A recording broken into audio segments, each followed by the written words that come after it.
वो लगा कि इस आदमी के गले में हांडी है, कमर में झाड़ू है, काला हाथ में काला धागा है, एक गुलाम है और फिर भी इसको अपनी गुलामी का एहसास नहीं हो रहा है। इसका कारण है अविद्या।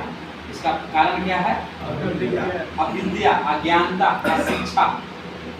अशिक्षा के वजह से इस आदमी को अपनी गुलामी का एहसास नहीं हो रहा। बाबा साहब अम्बेडकर कहते हैं ना, गुलामों को गुलामी का एहसास करा दो तो क्या करेगा? जंजीर तोड़ देगा, वो विद्रोह करेगा। इसके गले में हांडी, कमर में झाड़ू, हाथ में काला धागा है, फिर भी इसको गुलामी का एहसास नहीं हो रहा है। इसलिए नहीं हो रहा है क्योंकि इसके पास शिक्षा का अभाव है, इसके पास ज्ञान का अभाव है,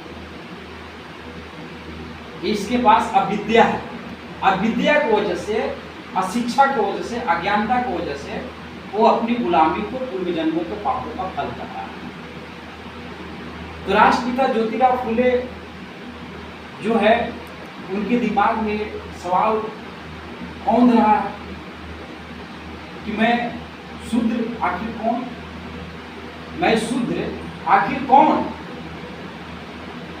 मैं भी इनके जैसा कपड़े पहना हूँ, मैं भी इनकी जैसा पढ़ा लिखा हूँ, मैंने भी अपने सर पे पगड़ी बांध रखी है। किसी भी एंगल से, किसी भी चीज से हम इनसे कम नहीं हैं, क्योंकि ज्योतिराव फुले जो थे वो माली जाति से थे और उनका फूलों का कारोबार, फूलों का बिजनेस था। तो धन के मामले में संपन्न आदमी थे।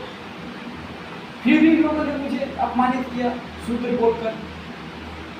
किसी भी व्यक्ति के जीवन में साथियों बदलाव आता है, कोई घटना देखता है, कोई घटना से कोई बदलाव आता है, किसी को कोई कविता पढ़ के बदलाव आता है, किसी को किसी की तस्वीर देखकर बदलाव आता है। कोई ना कोई घटना किसी न किसी व्यक्ति के जीवन में बदलाव लाता है, परिवर्तन लाता है। राष्ट्रपिता ज्योतिराव फुले के जीवन में परिवर्तन लाने वाला वो अछूत आदमी था। राष्ट्रपिता ज्योतिराव फुले घर गए और घर जाकर अपने पिता को कहा, उनके पिता का नाम था गोविंदराव फुले, कि ब्राह्मणों ने मुझे अपने शादी से, अपने बारात से अपमानित करके बाहर कर दिया। आखिर क्यों मुझे अपमानित किया? राष्ट्रपिता ज्योतिराव फुले के पिता जो थे उन्होंने कहा कि शुक्र कर तुझे तो केवल बारात से निकाला है। क्या बोला? शुक्र कर तुझे तो केवल बारात से अपमानित करके निकाला है। बगल में सतारा जिला है, महाराष्ट्र में। क्या है? सतारा है। सतारा में सोनार जाति के कुछ लोग थे, इन्होंने ब्राह्मणों को नमस्कार किया था, हाथ जोड़कर। क्या किया था? नमस्कार किया था। तो ब्राह्मणों ने क्या किया था कि उनकी उंगली कटवा दिया। नमस्कार करने की वजह में क्या किया? उनकी उंगली कटवा दिया, क्योंकि नमस्कार करने का अधिकार सिर्फ ब्राह्मणों को है, शूद्रों को नहीं। तुझे तो केवल निकाला है। सतारा के कुछ सोनारा जाति के और धनगर जाति के लोग थे, इन्होंने ब्राह्मणों की बराबरी की थी। अब ब्राह्मणों के जैसे उन्होंने जनेऊ पहन लिए थे, खुद से जनेऊ बनाकर सुनारों ने पहन लिया था। तो ब्राह्मणों ने उनको पूना बुलाया और पूना बुलाकर उस जनेऊ की आकार का तार को गर्म करके उनके शरीर पर डाल दिया। जनेऊ के आकार का तार को गर्म करके सुनारों के शरीर पे डाल दिया था, क्योंकि जनेऊ पहनने का अधिकार किसको है? ब्राह्मणों का है। तुझे तो निकाला है, तुम इतना गुस्सा क्यों हो रहे हो? तुझे तो सिर्फ निकाला ही है ना। महार और मातृ जाति की छाया जब इन ब्राह्मणों पे पड़ती है तो उनको जिंदा जमीन में गाड़ देते हैं। तुमको तो क्यों निकाला है, तुम इतना गुस्सा क्यों हो रहे हो? लेकिन राष्ट्रपिता ज्योतिराव फुले अपने पिताजी के जवाब से संतुष्ट नहीं, सोने चले गए। और जब वो सोने गए तो देखिए साथियों, अपमान का एक सिद्धांत होता है कि जो स्वाभिमानी लोग होते हैं उन्हीं को अपमान महसूस होता है। अपमान किनको महसूस होता है? स्वाभिमानी लोगों को। गुलाम लोगों को अपमान महसूस नहीं होता है। स्वाभिमानी लोग ही अपमान महसूस होते हैं। अपमान का जो आखिरी स्टेप है वो है जो गुलाम आदमी जो होता है लास्ट में अपमानित हो, गुलाम आदमी लास्ट में लाचार हो जाता है, लाचार और असहाय बन जाता है।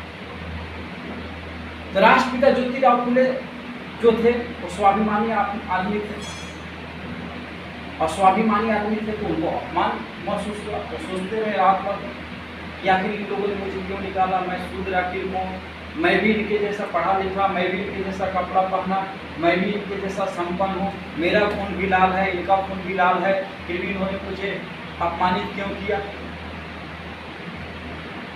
जब ये रात भर वो सोचते रहे तो 4 बजे भोर में राष्ट्रपिता ज्योतिराव फुले को उनके सवालों का जवाब मिला।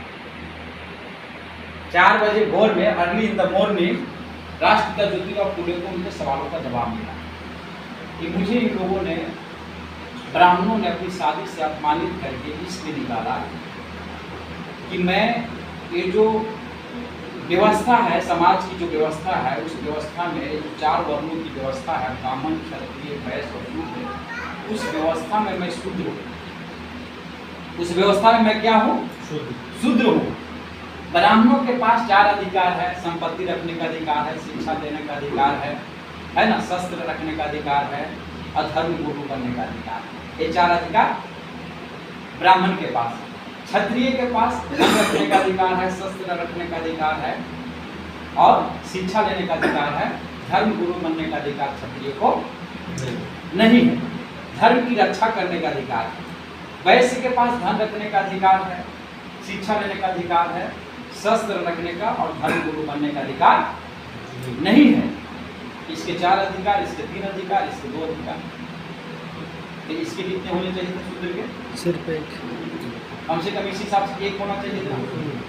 तो ना इसको धर्म गुरु बनने का अधिकार है, ना इसको धन रखने का अधिकार है, ना इसको शस्त्र रखने का अधिकार है, और ना ही इसको शिक्षा लेने का, पढ़ने लिखने का अधिकार है। तो ये जो सामाजिक व्यवस्था है, ये जो वर्ण व्यवस्था है, उस वर्ण व्यवस्था में मैं शूद्र हूँ, और शूद्र जो है अधिकार वंचित है। शूद्र क्या है? समाज व्यवस्था में अधिकार वंचित है, और इस अधिकार वंचित होने की वजह से वर्ण व्यवस्था में 4थे नंबर पे होने की वजह से मुझे अपमानित किया गया है। और ये सिर्फ मेरा अपमान नहीं हुआ है, मुझसे पहले मेरे पुरखों का भी अपमान हुआ। ये अपमान सिर्फ ज्योतिराव फुले का नहीं है, ये अपमान हमारे पुरखों